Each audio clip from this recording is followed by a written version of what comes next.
So this is going to be another movie review. This one's called Deadbeat at Dawn, 1988. Giving this one 5 out of 5 stars. I love this flick.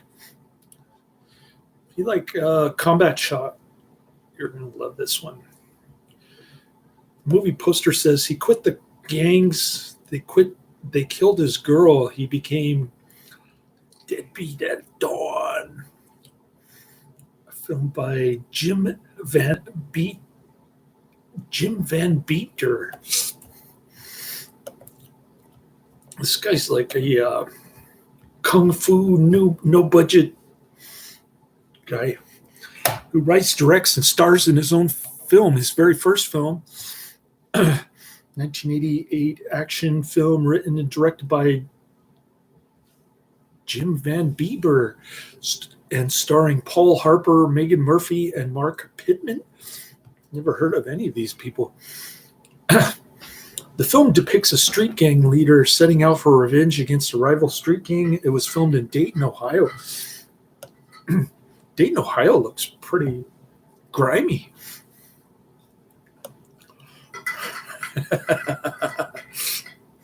Man, the utter futility of this flick reminds me a lot of Combat Shock. The main character is Goose Van Bieber. Goose is the leader of the Ravens, a street gang located in Dayton, Ohio. The Ravens have an ongoing feud with the Spiders, led by a sadistic goon called Danny, Paul Harper. Goose loves the criminal life, but when his girlfriend, Christy, Megan Murphy, threatens to leave him, he quits the Ravens. First, he goes on one last drug deal to get money to fund a new life with Christy. While he is gone, 2 spiders break into Goose's apartment, killing Christy in the process. When Goose finds her body, he feeds her corpse to a trash compactor and then moves in with his Vietnam veteran junkie father. He then gets drunk at a bar. This guy's situation keeps getting worse and worse. I shouldn't complain about life too much. It reminds me of those street people in Tenderloin, man. They're like curled up from doing too much fentanyl. And then the priest at our church doesn't know how to help them because they don't want to seek Jesus or spiritual help. But his girlfriend does give him a cross. He wears that around. Then he starts thinking about her and he smashes the cross.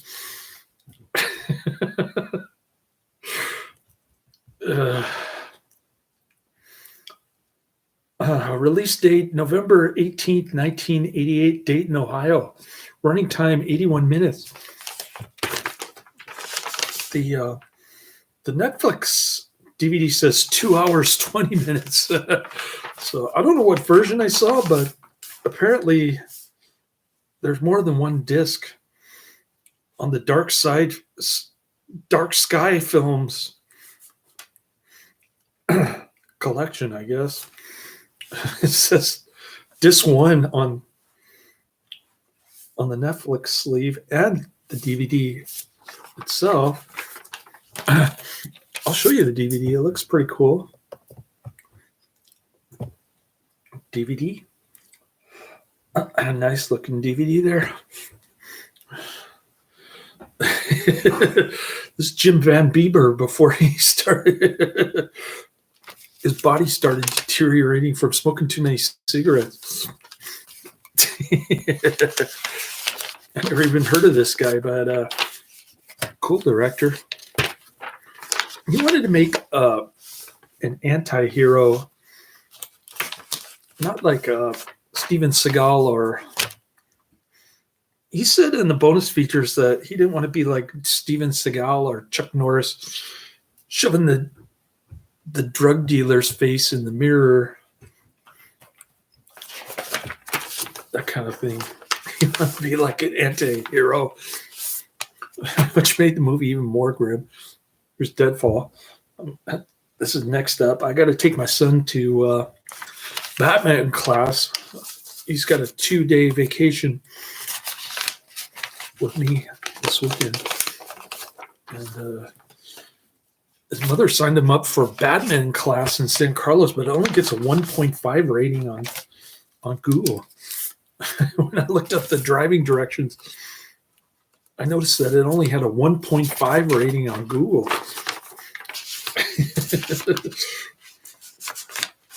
So naturally, she gave him a messed up toothbrush, and she forgot to give him a blow dryer for his hair. Okay, where's the third disc? I'm supposed to get a fourth disc. Oh, I thought I had a decent interview, a video interview, a week from yesterday, and they never called me back. But I switched from part-time to full-time at my 425 California Street desk job. Of course, I still have to pay for Cobra Healthcare, which is $804 a month. But fortunately, my Robinhood account had a 47% unrealized gain in 1 month. There's Deadly Daphne's Revenge, which is the second of 3 discs that I'll be reviewing. The first one I've already reviewed. It's Curse of the Cannibal Confederates. This is disc 2 of the Tromaville box set. Why are all these no-budget movies in box sets? So they can make more money, of course. All right.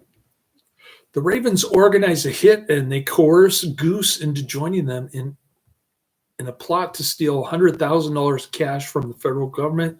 For this and a follow-up deal, they agree to put aside their differences with the Spiders, and they agree to meet at a place where nobody is armed in order to carry out the transaction safely. Goose plans on taking the money directly from the drop, and he secretly arms himself. He's got the Rambo stuff underneath his jacket. Unbeknownst, he's got the cool throwing star too. Unbeknownst to him, the Spiders were laying a trap. The Ravens are killed, but Goose manages to escape with the money, calling Christie's sister. He arranges a meetup near a freight train station in order to give her the money, lying to her by saying her sister is still alive. As he makes his, this is where the movie starts getting really intense with the gore. All you gore hounds are in for a treat. As he makes his way to the meeting point, he's spotted by one of the members of the Spiders. As he waits for Christie's sister to arrive, he falls asleep. Awaking, he finds himself cornered and a fight ensues. It's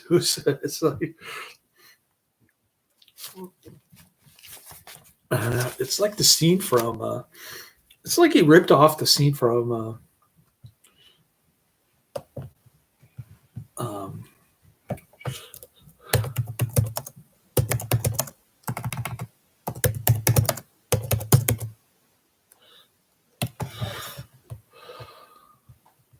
what was it? Can't think of the movie.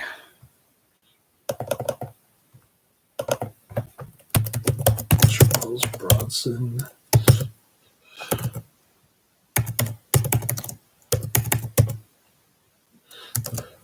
Oh, it was Once Upon a Time in the West. That's the movie I was thinking of when I saw that. The beginning of that train sequence. As he waits for Christie's sister to arrive, he falls asleep. Awaking, he finds himself cornered and a fight ensues. This has to be one of the greatest fight scenes in all time. The fight extends to the streets below, whereby Christie's sister arrives, and she is threatened by one of the other gang members. Goose fights him off, and he kills him. But in doing so, he's stabbed multiple times in the kidney, and he begins to lose a lot of blood. He greets Christie's sister, and he hands her the money, urging her to flee. Upon her questioning, he reveals that Christie is in fact dead. And that's pretty much the movie. Deadbeat at Dawn was shown at the Dayton Movies Theater in Dayton, Ohio on November 18th, 1988. After the film initial VHS release by Ketchum Video, Van Bieber spoke in 1991 that he was trying to get out of that contract. They haven't spoken with us for over 4 months, and that he had yet to see the first dollar from its sale. Van Bieber later spoke on the home video releases of the film in 2018, stating that we had to learn the hard way by working with people who didn't pan out or would rip us off. There was a distributor in New York where all of our contracts turned to dust. Then there was the VHS deal, which was a glimpse into how I would be treated, but with the next release on DVD, which was a total lack of any business decorum. It was frustrating. Synapse Films released Deadbeat at Dawn in 1999. The film was included in the release of the compilations Visions of Hell, the films of Jim Van Bieber, in 2008 by Dark Sky Films. That's why I only have this one. The other ones are Jim Van Bieber films that he did subsequent to Deadbeat at Dawn. The compilation, Van Bieber found that the film didn't get its proper respect until the Dark Sky release. I know other people might disagree, but they weren't on the business end of things. The Dark Sky box set brought a newer audience of the film to me, like me. Arrow Video released the film in 2009 on Blu-ray. Van Bieber commented on Arrow's release, stating that the way the film was handled by Arrow totally buries all the other companies that have dealt with it in the past. They're treating it like it's an important film that needs to be respected. After all these years, that's vindication. Yeah, I guess so. 2019 on a 1988 film. In a contemporary review, Terry Lawson gave the film a rating of 2 out of 5 stars. It gets a higher 6.5 out of 10 on IMDb, 2,500 ratings, which is pretty high for this channel, especially on a no-budget film. In a contemporary review, Terry Lawson gave the film a rating of 2 out of 5 stars, referring to the film as part action film, part horror, pastiche,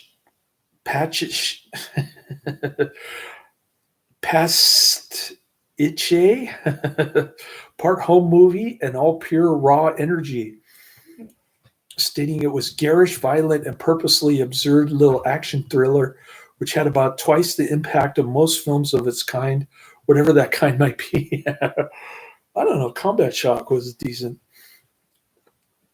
Lawson concluded that Van Bieber and specifically photographer Mike King have an inherent understanding of how movies work.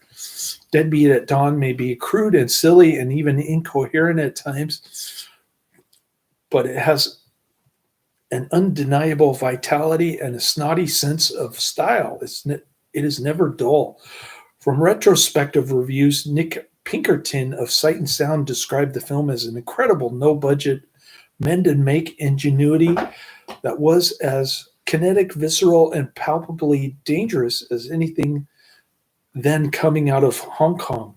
Jason Buchanan of AllMovie referred to the film as a prime example of creativity and enthusiasm, picking up where budget and other resources fall short, calling the film a pleasantly surprising mini masterpiece of gritty urban nightmares. Viewers may initially chuckle at how many times Van Bieber's name appears in the credits, attached to virtually every component of the film's production, from editing to special effects, but they will come to appreciate the sometimes subtle and other times less so creative touches that he lends to the various aspects of the film. The review concluded that it was unclear at times when the film is aiming to be completely serious and dramatic or tongue-in-cheek and over the top, though the answer luckily falls somewhere in between. All right. Cool flick. One last job separates the leaders of the Ravens gang from an early retirement. When he finds his girlfriend beaten to death by members of the rival gang, he seeks revenge, knowing that he may be dead by dawn. Will more blood bring her back? No, I don't think so. Let's see.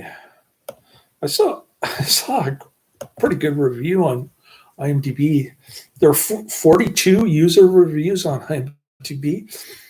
I guess you could call this a cult film. I'm sure Karate Man's never heard of it, but I could be wrong.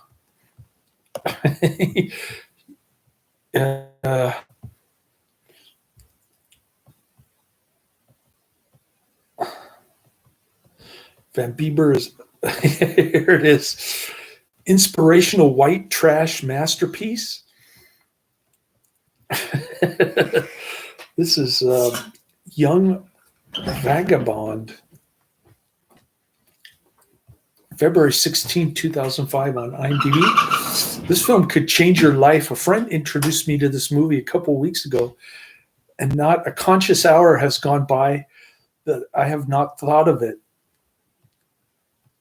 If this seems remotely like your type of film, low-budget action gore, then you must see this. It immediately becomes one of my favorite all-time favorites. The cover does not do it justice. Think Mad Max meets polyester meets Cannibal Apocalypse, and you're sort of on the right track, really. It's like nothing you've ever seen. I've never reviewed on any films on IMDb before. With this movie, I felt I had no other choice but to shout its praises to anyone who will listen. It deserves to be legendary. Prepare to have your mind blown away.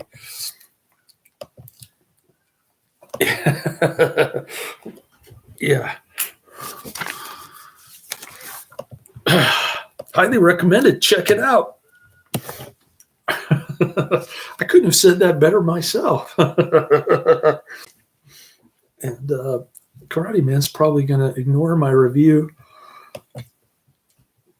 He won't check it out because he's the expert on action films. He knows what I should be watching, not what I think I should be not what I think I know I should be watching. All right. I'm going to pull up my DVD queue, and then I'll go down my list because I think the platoon leader got taken down a second time. I was telling Karate Man and Adrian, the two Australian mates. A different person uploads it, and each time they get slapped with a copyright violation, and it gets taken down. So I've added it to my list twice, and both times it got taken down by the time I went down my list. All right. Next one coming down the pike on Netflix is The Dead Zone, 1983. Adrian's been begging me to watch this for years. Death Becomes Her, 1992. I'm not particularly looking forward to this. Black comedy with Goldie Hawn, Meryl Streep, and Bruce Willis, directed by Robert Zemeckis. All right. And then last but not least is a double feature, Wu-Tang. The double feature from the Wu-Tang Soldiers of Darkness collection, which includes the Super Weapon in 1970s documentary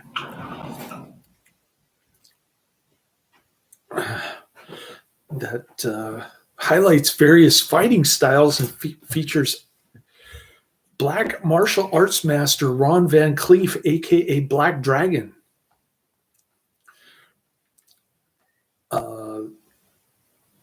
Kung Fu Quiche abounds in Death Promise. So that's a 2005 movie, I guess. Death Promise. The kids are screaming next door. Ah! They got this 5-year-old kid who's like super hyperactive. On Saturday mornings, I couldn't sleep when I was working graveyard because I had my bedroom door open, and you can actually hear the kid next door through the wall in the garage. Man, I could have just closed my door, but I tried sleeping in a Safeway parking lot or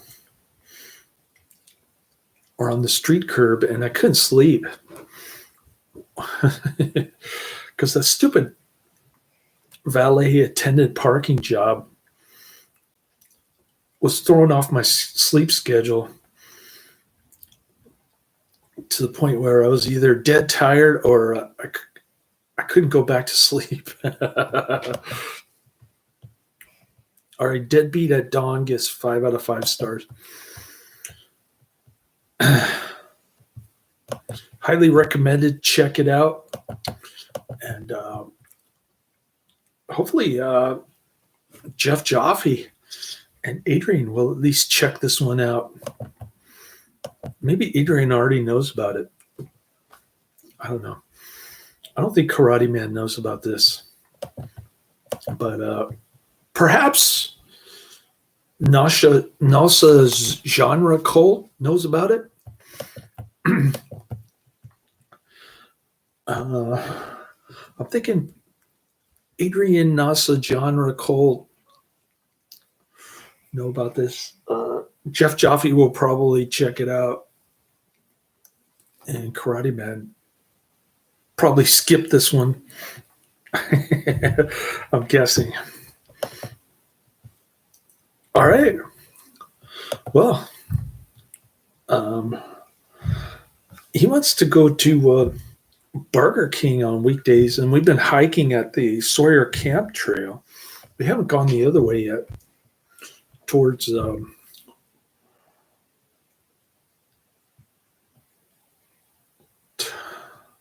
Redwood City. We've gone down the trail towards Millbrae, and there's still a mudslide there. They haven't cleared it out yet, but by the time I'm done running errands with him at Safeway, at Whole Foods, I went to World Market, Cost Plus World Market one time to get the big glass for my ice cream float. And by the time we get to that trail, it's like 8 o'clock. It's gonna be too dark in the winter time. I don't know what I'm going to do this winter. I'm covering for somebody who's on maternity leave. The other gal who was doing the afternoon shift quit, and then they were kind enough to hire me full time, which helps. I mean, I'm making more money than say 4 months ago, but I still got my Cobra healthcare bill that I've got to pay every month. Fortunately, I made over $2,000 on my unrealized gains on my Robinhood since during the past month on that AI stuff. Made over a couple $1,000s so far in 1 month. So that helps me a lot. But can't rely on that too much. I don't know if it's going to last another month of crazy gains on my stocks. So we'll see how that goes. But yeah, cool flick. Highly recommended. Check it out. When I go on IMDb for Deadbeat at Dawn, it has Combat Shock in movies. Some other Jim Van Bieber movies.